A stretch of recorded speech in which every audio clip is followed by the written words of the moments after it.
global fans.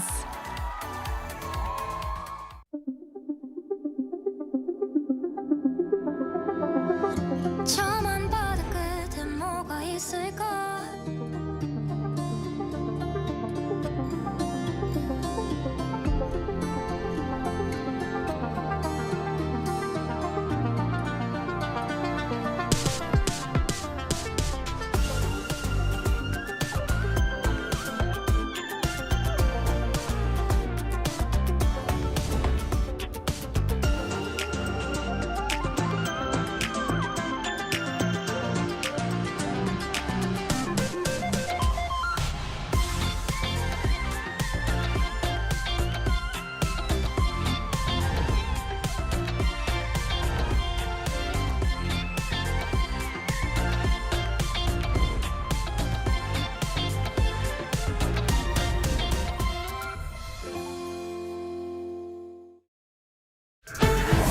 Held its first debate over the weekend. The economy is expected to expand 2.5% this year. Putting Korea's ties with its global partners on the sidelines of the status UN summit. A massive drone attack on Ukraine overnight on Monday and Tuesday.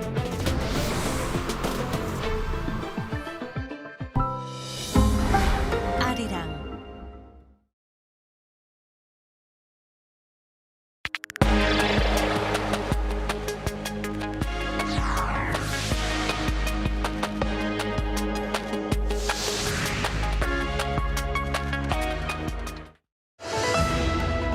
The U.S. and Iran exchanged fire in the Strait of Hormuz, with the U.S. military saying it intercepted Iranian attacks and responded with self-defense strikes. President Donald Trump claimed great damage was done to the Iranian ships, while Tehran accused Washington of breaching their ceasefire. The damaged South Korean-operated cargo vessel that caught fire near the Strait of Hormuz has arrived at Dubai port. South Korean investigators are now preparing a full-scale probe into the cause of an explosion on the ship. Marking Parents' Day here in Korea, President Lee Jae-myung expressed gratitude and respect to parents across the country, saying they deserve to enjoy their later years without worry. He also said the government is working to expand job opportunities for seniors and reform the pension system. Tensions are escalating in the Middle East after the United States has confirmed that its military carried out strikes against Iranian targets in what it described as a response to unprovoked attacks in the Strait of Hormuz. Iran accused the United States of breaching a ceasefire by aggressively targeting an Iranian oil tanker. Our Kim Bo-kyung starts us off. The U.S. military carried out airstrikes on Iran's Qeshm port and Bandar Abbas on Thursday local time, according to Fox News, citing a senior official. Iran's semi-official Mehr news agency had reported earlier that explosions were heard around Qeshm Island near the Strait of Hormuz and in Bandar Abbas in southern Iran. Iran, meanwhile, accused the U.S. of violating the ceasefire by targeting two ships. According to Iran's IRIB broadcaster, a spokesperson for Iran's Khatam al-Anbiya Central Headquarters said Washington targeted two ships in the Strait of Hormuz and that enemy forces were hit by Iranian missile attacks and retreated. Following these reports, an informed military official said that after the aggressive U.S. military targeted an Iranian oil tanker, hostile enemy units in the area of the Strait of Hormuz came under Iranian missile fire and, after sustaining damage, were forced to flee.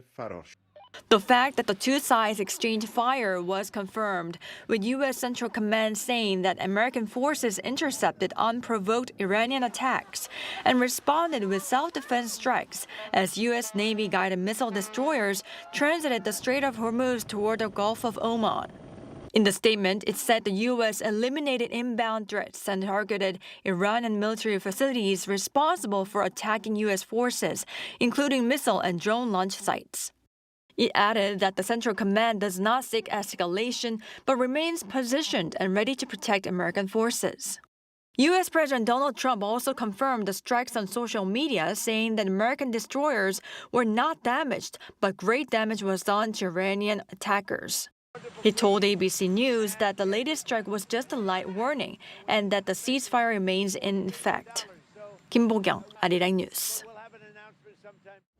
A Korean-operated cargo vessel damaged by an onboard explosion and fire near the Strait of Hormuz has arrived in Dubai, where South Korean investigators are preparing to launch a full-scale probe into the cause of the incident.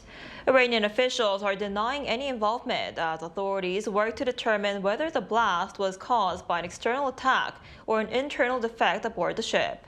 Our Lee Seung-jae has more. A cargo vessel operated by South Korean shipping company HMM, damaged by an onboard explosion and fire near the Strait of Hormuz, has arrived in Dubai, where South Korean authorities are preparing to launch a full-scale investigation into the incident. According to HMM and local officials, the HMM Namu was towed from waters near Al Quwain in the United Arab Emirates and reached the Dubai port area shortly after midnight Thursday, about 12 hours after towing operations began. The vessel will now head to Dry Docks World Dubai, the Middle East's largest ship repair facility, where investigators will inspect the ship and begin repair work. A South Korean government team made up of investigators from the Korea Maritime Safety Tribunal and forensic fire experts from the National Fire Agency is expected to intensify its probe. Investigators are focusing on whether the explosion and fire were caused by an outside attack, including the possibility of Iranian involvement, or by an internal issue, such as a mechanical defect aboard the vessel. So far, authorities say there are no signs of hull damage consistent with a military strike, and the ship was reportedly neither listing nor taking on water at the time of the incident. Meanwhile, a senior Iranian lawmaker denied Tehran's involvement during video talks on Thursday with South Korean lawmaker Kim Seok-gi. According to Kim, Iranian Parliament Committee Chairman Ibrahim Azizi said that if Iran had attacked a Korean vessel, the government or military would have officially announced it. South Korea's foreign ministry also declined to comment directly on Iranian media reports, saying establishing the facts and determining the exact cause of the incident remained the government's top priority. Lee Seung-jae, Arirang News. A U.S. trade court has ruled against U.S. President Donald Trump's latest 10% global tariffs, saying the across-the-board duties were not justified under a 1970s trade law. The U.S. Court of International Trade sided with a group of small businesses that challenged the tariffs, which took effect in February, with the ruling only applying to the plaintiffs in the case. In a 2-1 decision, the court said the Trade Act of 1974 was not intended to address the types of trade deficits cited by Trump. The businesses argued the tariffs were an attempt to bypass a Supreme Court ruling that struck down Trump's 2025 tariffs imposed under emergency economic powers. Responding to the ruling, the Blue House said on Friday that Korea will continue to closely monitor related developments, while seeking to maintain a balance of interests under its current tariff deal with the United States. On the local front, Korea's current account surplus reached a record high in March, fueled by a surge in information technology products like semiconductors and computer peripherals. According to preliminary data from the Bank of Korea on Friday, the country's current account reached a surplus of $37.33 billion in March. The figure is the largest ever monthly surplus and marks the 35th consecutive month in the black. The goods account posted a surplus of $35.07 billion as exports jumped nearly 57% compared to a year earlier. Exports saw growth in regions including the United States and Southeast Asia, but recorded a decline of over 49% in the Middle East. May 9th marks Europe Day, a day to celebrate the union of 27 member states following the Second World War. In the spirit of unity, the EU ambassador spoke with Arirang News to highlight how bilateral efforts with Korea are being made to build strength in times of uncertainty. Our Oh Soo-young reports.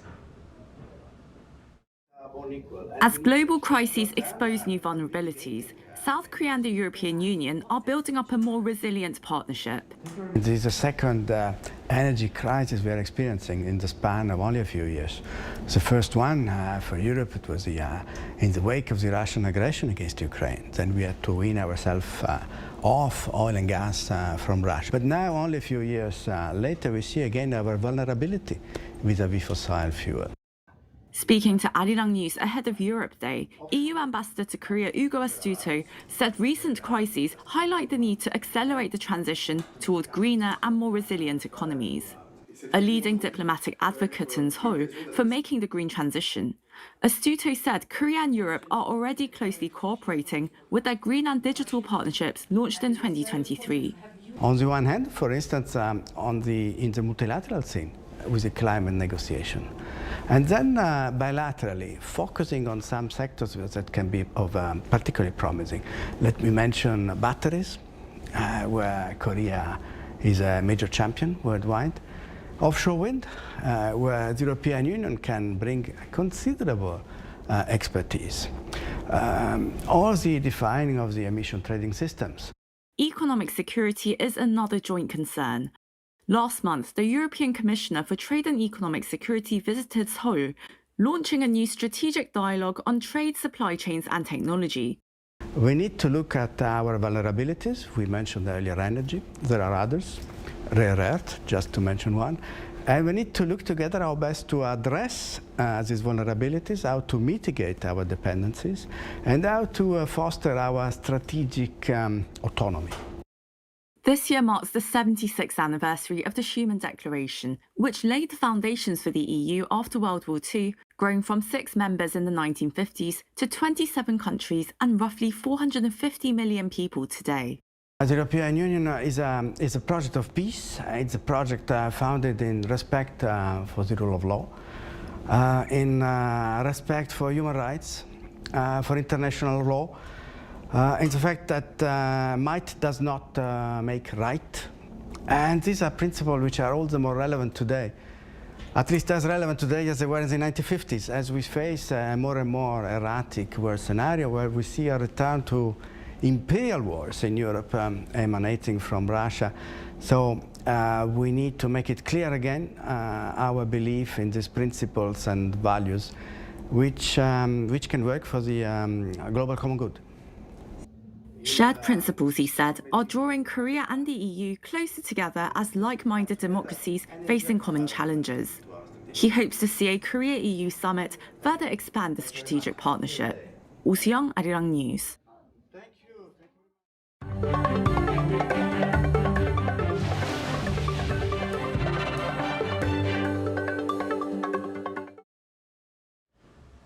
President Lee Jae-myung marked Parents' Day on Friday by pledging stronger support for parents who, in his words, devoted their entire lives to their families. In a Facebook post, he expressed gratitude and respect to parents across the country, saying they deserve to enjoy their later years without worry. He added that the government is working on measures such as expanding job opportunities for seniors and reforming the pension system. President Lee and First Lady Kim Hae-kyung also attended a Parents' Day ceremony this morning, hosted by the Korean Senior Citizens Association. There, the first couple met with the parents of firefighters and police officers who were killed in the line of duty. The National Assembly is set to make another attempt this afternoon to vote on a constitutional amendment proposal. This comes as the previous vote held on Thursday was declared invalid, with the session falling short of the required 2/3 of lawmakers. The main opposition People Power Party continues to criticize the proposal as a rushed constitutional revision and is reportedly planning to boycott this session as well. The amendment, backed by 6 parties, including the ruling Democratic Party, would strengthen safeguards regarding martial law declarations. Its preamble would also highlight pro-democracy movements.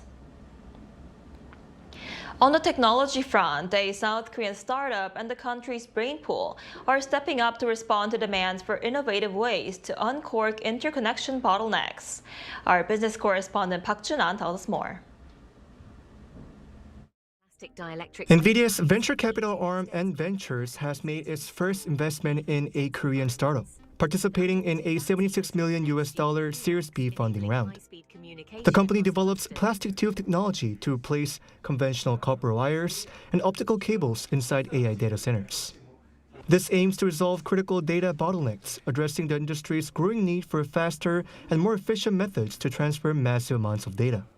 It offers 10x more reach of copper interconnect and 3x lower power consumption, 3x lower cost, and then it gives 1,000 times better latency compared to optical interconnects. Having already worked with Nvidia for over 2 years, the CEO added that his company will work hard to dominate the global interconnections market, not only in data centers, but also in the automotive and consumer electronics sectors. The startup's core technology was born here at the Korea Advanced Institute of Science and Technology, or KAIST. Students here don't just study science. Here at KAIST, the message is clear. It is time for Korea's brightest minds to showcase their technological capabilities in the global stage. By developing new technologies and collaborating with global AI players, Korea is proving its role as a potential AI leader. Professor Bae Hyun-min, a co-founder of Point2 Technology and director of the Institute for Startups at KAIST, has been teaching students there since 2009. He said his experience of starting a business while studying in the U.S. taught him many aspects of the startup process, and that he wanted his students to learn from his experiences and eventually start their own businesses as well. Because KAIST has strong research infrastructure and manpower to plan and develop new ideas, it was relatively easier to secure research funding. That allowed us to spend several years building prototypes. And once we started seeing meaningful results, we were able to attract investors and commercialize the technology. With a commitment to fostering a robust startup environment, Professor Bae said he will do his utmost to help the next generation of engineers translate their research into global success stories. 박준환, Arirang News, 대전. Content creators from around the world are taking on a new role as digital ambassadors for South Korea. The Culture Ministry has put together the 7th K-influencer cohort, bringing together creators from nearly 100 countries to share Korean culture with global audiences. Our correspondent Cho Young-eun reports. Global content creators selected by the Ministry of Culture, Sports and Tourism as K-influencers have officially begun their activities to serve as ambassadors introducing Korea through social media. The launch ceremony for the 7th K-Influencer Academy was held Thursday in Seoul, with around 100 foreign creators residing in Korea attending in person, alongside Deputy Minister Kong Hyung-sik.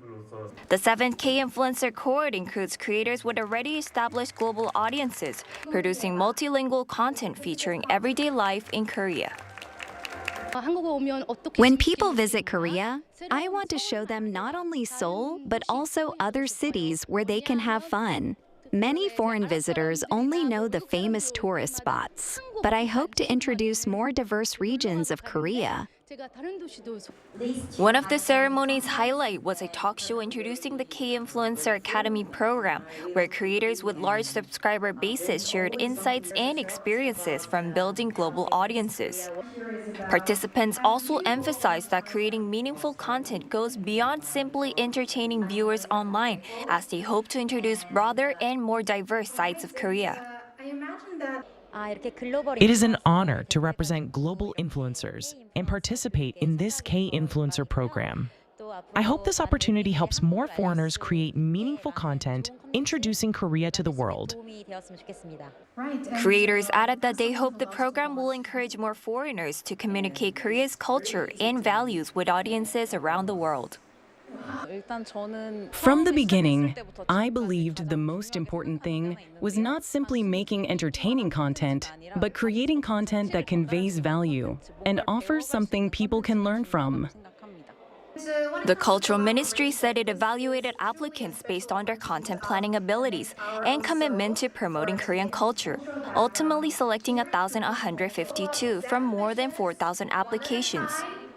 This year's recruitment drive attracted the highest number of applicants since the program began in 2020, representing the growing interest in Korean culture.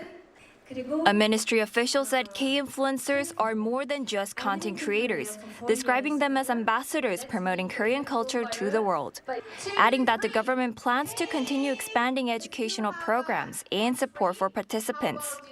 Cho Young-eun, Arirang News.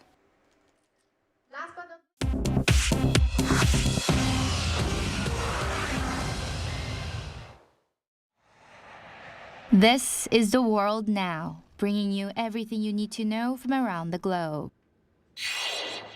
U.S. President Trump on Thursday gave the European Union until July 4th, America's Independence Day, to fulfill its side of a trade deal struck last year.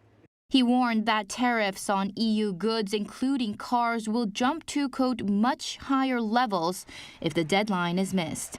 Trump said he issued the ultimatum during a, quote, great phone call with European Commission President Ursula von der Leyen, in which both leaders also agreed that Iran must never acquire a nuclear weapon. The trade deal reached in Scotland last July requires the EU to cut tariffs on U.S. industrial goods to zero. But legislation to implement the deal has moved slowly through the European Parliament. Trump had already threatened last Friday to raise EU car tariffs from 15% to 25% over the delays. Von der Leyen said good progress is being made toward early July compliance.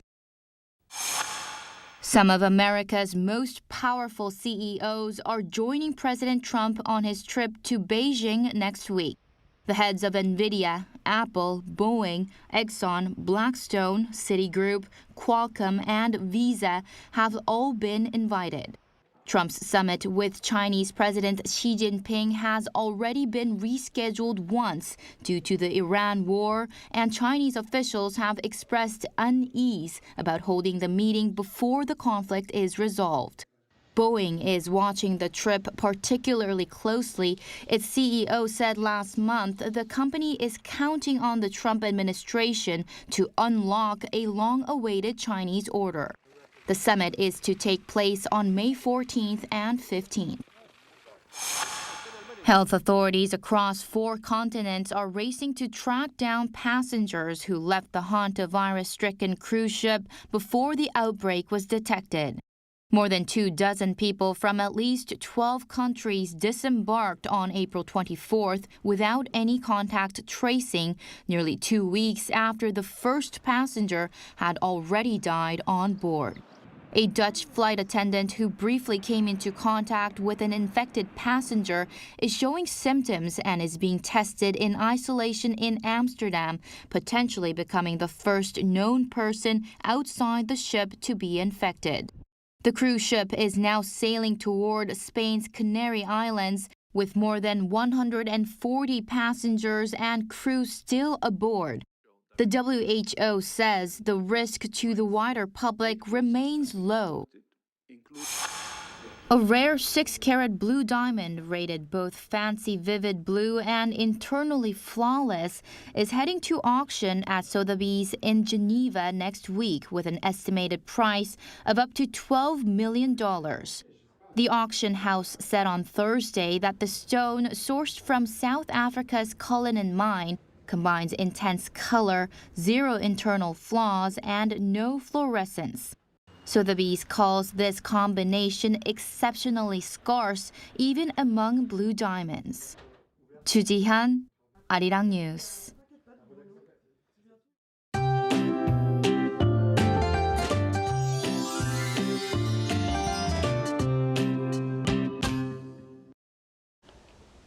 After overnight rain cleared out, much of the country is enjoying sunny skies. Today's Parents' Day in Korea, and despite the sunshine, temperatures will stay below season norms with strong winds. But the weekend looks like it's going to be much warmer.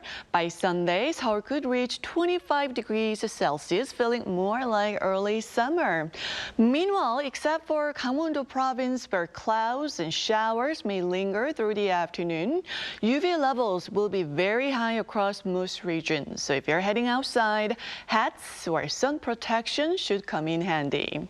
And this afternoon, most regions will be seeing highs ranging between 20 and 22 degrees Celsius. Seoul, Gwangju getting up to 20 degrees Celsius. That's all we have for today's noon edition of Arirang News. Thank you for watching. We'll be back at 5 p.m. Korea time. Stay tuned.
to set the facts straight. Get Korea right.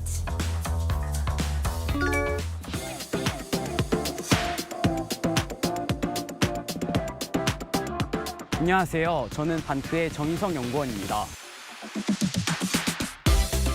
반크는 전 세계 외국인에게 한국을 알리기 위해 만들어진 사이버 외교사들 딴이죠. 저도 그중 한 사람이고요.